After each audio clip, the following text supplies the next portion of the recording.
মেয়েকে আটকে রাখা হয়েছে, ছেলেকে আটকে রাখা হয়েছে, যে কেসগুলো পুরো কেস সাসপেক্ট। বিবাহ বহির্ভূত যে কোনো প্রেম দেখা হলে আমরা তাদের সাথী পদ বা সদস্য বাতিল করে দিই। এটা আমাদের স্ট্যান্ড, আমাদের জায়গা থেকে। সংঘবদ্ধ ধর্ষণ, সেই ধর্ষণের তদন্ত কমিটিও করে নেই। আমি একদম ডকুমেন্টেড দেখাবো, একদম নিউজ সহ। পরে অপরাধের আলাপ আসলো যে একজন নারীর নাম বললো, সেই নারীর সাথে বেশ কিছু অপরাধের ঘটনা উল্লেখ করলো।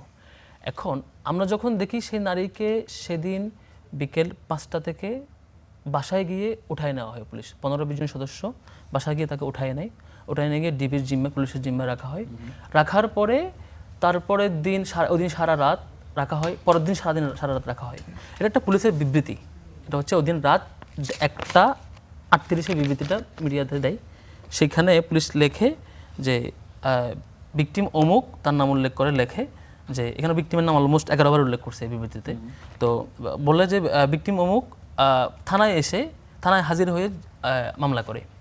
কিন্তু বিপরীতে আমরা খোঁজ নিয়ে দেখি যে পুলিশ 15-20 জন পুলিশ গিয়ে তাকে বাসা থেকে উঠে নেওয়ার সময় যখন ফ্যামিলি মেম্বারস তার সাথে যেতে চায়, কাউকে যেতে দেওয়া হয়নি।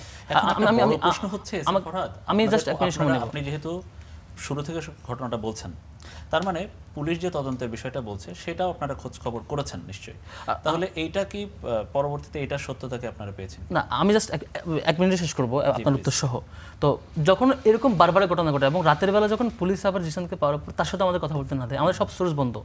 মেয়েকে আটকে রাখা হয়েছে, ছেলেকে আটকে রাখা হয়েছে, যে কেসগুলো পুরো কেস সাসপেক্ট। আমাদের সংগঠনের স্ট্যান্ড হচ্ছে স্বাভাবিকভাবেই সংগঠন যদি আমরা মোরাল গ্রাউন্ড থেকে কথা বলি, অলওয়েজ কথা বলি, আমাদের ব্যাপারে নেতিবাচক কখনোই কেউ আশা করে না। ইভেন ছাত্র দলের ভাইয়েরাও আমাদের ব্যাপারে আশা করে না, কেউ হয়তো আশা করে না।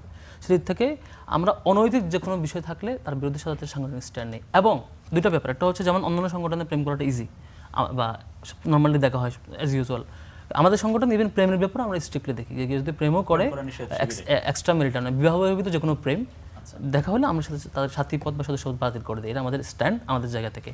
সেজন্য দেশের নাগরিকেরা আমাদের ব্যাপারে একটা ইতিবাচক ধারণা প্রত্যাশা রাখতে চায়। আকিজ এসেনশিয়াল সরিষার তেল, স্বাদে ঘ্রাণে সেরা।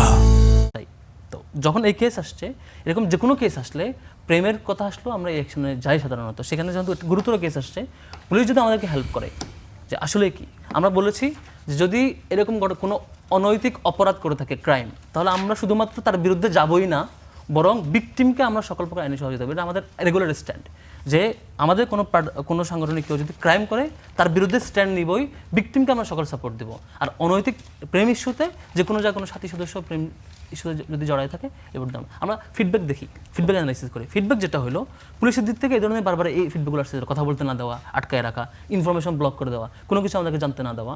তারপরে এরপরে দেখা যায় যে মামলার কপি, মামলায় প্রেস রিলিজ রাত 1টা বাজে দিয়ে দিল, এরপরে গ্রেফতার দেখাইলো। গতকালকে সারাদিন পর্যন্ত মেয়েকে আটকায় রাখা হইলো, বেরোতে দিল না। তো সব ব্লক করার পাশাপাশি এরপরে দেখি বিএনপির ভাইয়েরা মাশাআল্লাহ বিক্ষোভ মিছিল করতেছে। মানে এটা স্বাভাবিক।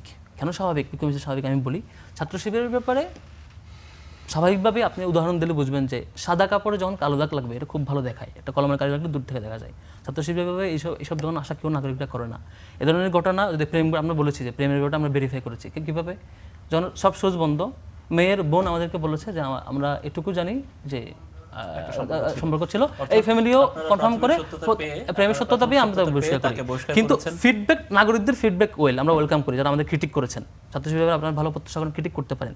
কিন্তু ছাত্রদল যখন বিক্ষোভ মিছিল করে এবং বিএনপি যখন এটা এলাকায় মিছিল করে, আমরা তখন অবাক হই। আমার কাছে এখানে প্রায় 400টা ধর্ষণের কেস আছে লাস্ট 2 ইয়ার্সের, সবগুলো ছাত্রদল কর্তৃক বা বিএনপি কর্তৃক এরকম।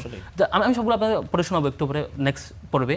তো যে পার্টি ইভেন এমন কেস সংঘবদ্ধ ধর্ষণ, সেই ধর্ষণের তদন্ত কমিটিও করে নেই। আমি একদম ডকুমেন্টেড দেখাবো, একদম নিউজ সহ, আমার বক্তব্য দেখাবো না, পত্রিকা দেখাবো।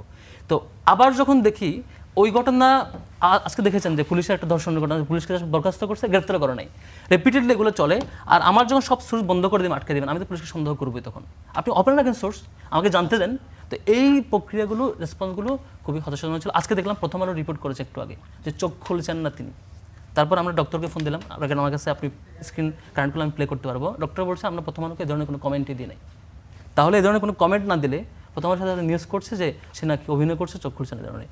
তো আমার যদি মিডিয়া ট্রায়াল হয়, বিষয় নিয়ে কথা না বলি, আপনি একটা জিনিস, আমার যদি মিডিয়া ট্রায়াল হয় ভাই, আমার যদি পুলিশও এই ধরনের সোর্স বন্ধ রাখে, আমরা যদি অপোজিশন পলিটিক্যাল পার্টিতে পলিটিক্যাল ইস্যু মানে, তখন তো আমাকে স্ট্যান্ডার্ড, আমাকে সোর্স ওপেন করতে হবে। এই হচ্ছে